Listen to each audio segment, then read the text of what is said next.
हमारे पूरब की आन बान शान बुराड़ी से हमारे विधायक साथी संजीव झा जी मौजूद हैं। मैं उनसे निवेदन करूंगा, आग्रह करूंगा, जोरदार तालियों के साथ संजीव भाई का स्वागत करें।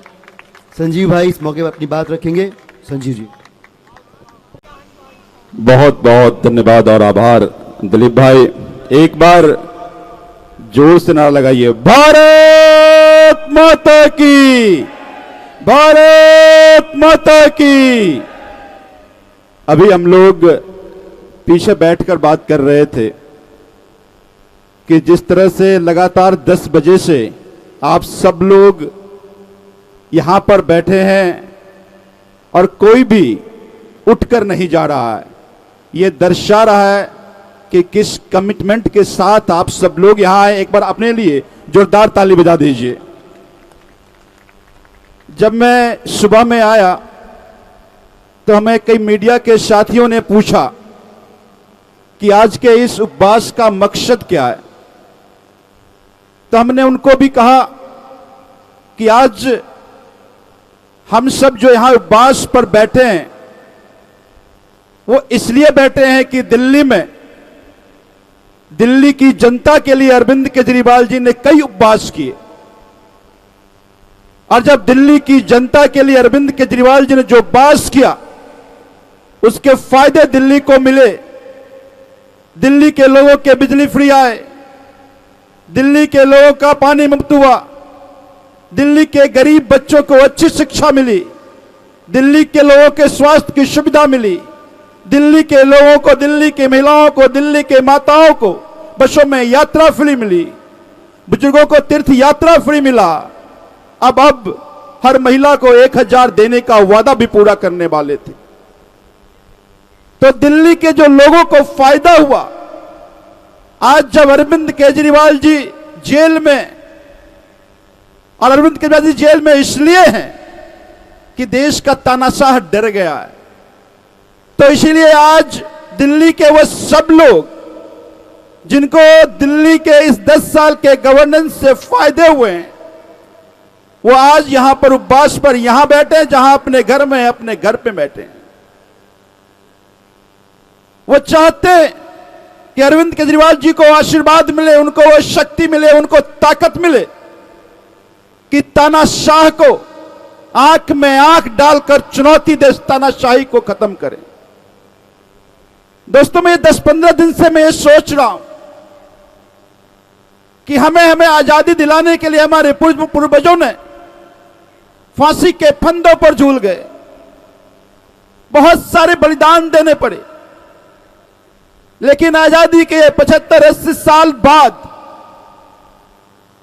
अगर हमें अपनी बात बोलने से पहले सरकार से डर लगने लगे तो क्या हम वाकई आजाद हैं?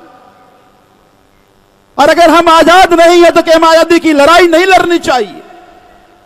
मैं टीवी पे जाता हूं, कई बार टीवी के एंकर कोशिश करते हैं कि सरकार के खिलाफ ना बोलें।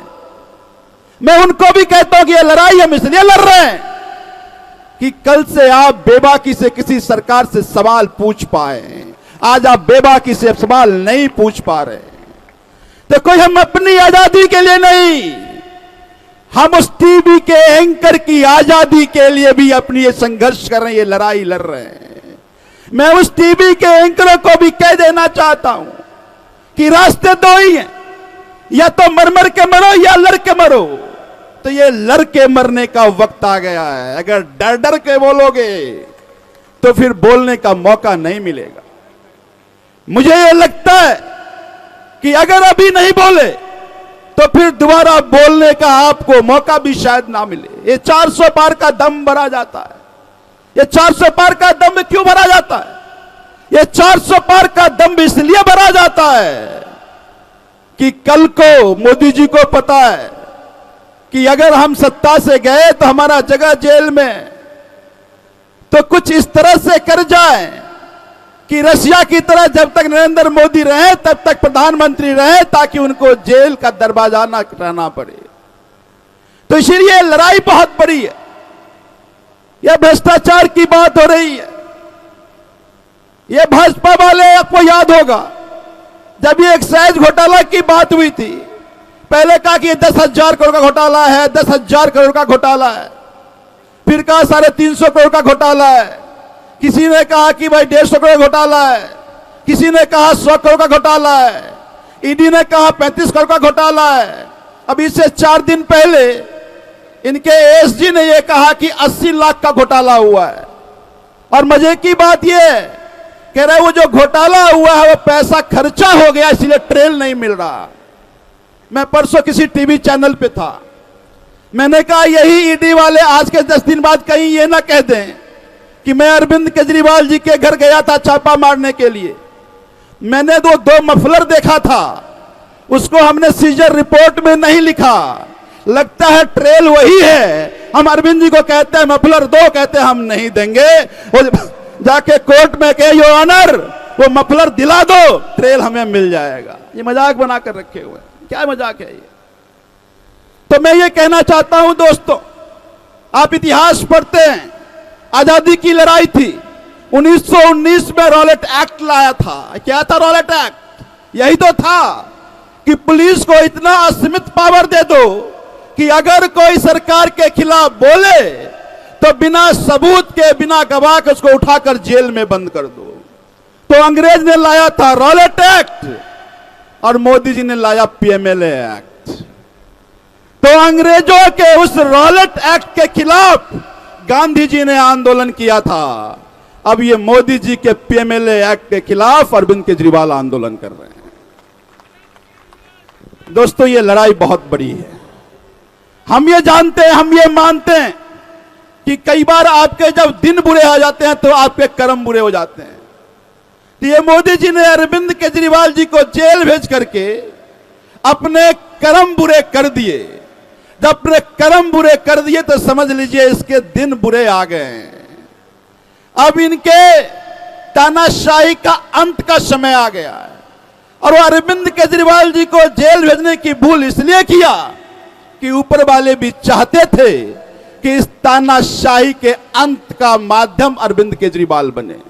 क्योंकि तुम तब हमारे जोन में आ गए हमें हो सकता है कि तुम्हारे तरह राजनीति करने नहीं आता हो सकता है तुम्हारे तरह हमें धुट्टा नहीं आता हो, लेकिन हमें आंदोलन करना आता है, सड़कों पर डंडे खाने आते हैं। तो मोदी जी आपने अरविंद केजरीवाल को झूठे केस में फंसाकर जेल में इसलिए भेजा कि ऊपर वाले चाहते थे कि अरविंद केजरीवाल आपके तानाशाही को अंत करे। तो ये लड़ाई बहुत बड़ी है, सभी साथियों ने कहा, और मैं भी ये मानता हूं कि लोग ना केवल दिल्ली में बल्कि दिल्ली के बाहर भी, आज पूरे देश में जगह जगह पे ये आज लोग उपवास कर रहा है, विदेशों में लोग कर रहा है। वो इसलिए कर रहा है कि लोग ये मानते हैं कि मोदी के तानाशाही का अंत अगर कोई कर सकता है तो वो अरविंद केजरीवाल कर सकता है। आज विदेशों में लोग इसलिए उपवास पे बैठे कि 10 साल में लोग वहां से आने के बजाय देश छोड़कर विदेश जा रहे हैं। जो विदेश आज भारतीय गए हैं उनको भी लगता है कि अब अगर इस देश को कोई आगे बढ़ा सकता है या फिर हम देश में आकर देश को आगे बढ़ाने में अगर मैं अपना रोल हो तो वह तभी मिल सकता है जब अरविंद केजरीवाल को जिम्मेदारी मिलेगी, अरविंद केजरीवाल नेतृत्व करेगा।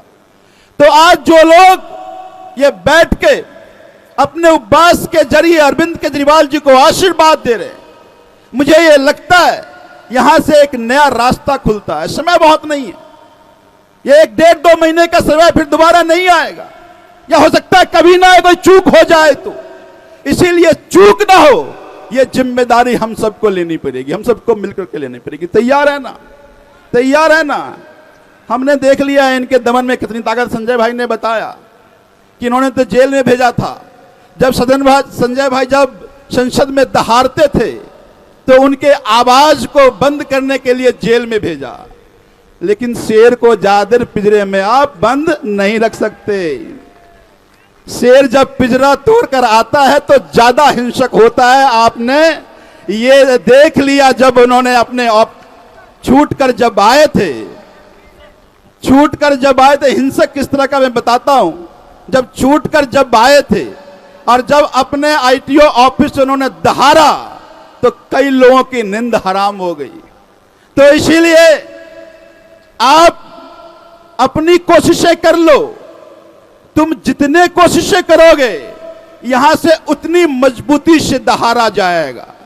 अब तुम एक अरविंद केजरीवाल को तो बंद कर दोगे, लेकिन अरविंद केजरीवाल के सोच को तुम खत्म नहीं कर सकते। तो इसीलिए साथियों, ये लड़ाई बहुत बड़ी है।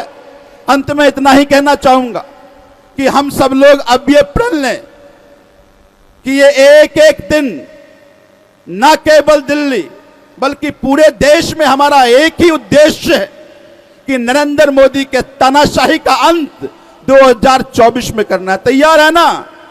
तो एक बार जोर से बोल दीजिए, भारत माता की, भारत माता की, इनकलाब, इनकलाब। अरे दम है कितना दमन में तेरे, अरे दम है कितना दमन में तेरे, अरे जगह है कितना जेल में तेरे, अरे जगह है कितना जेल में तेरे। बहुत बहुत धन्यवाद।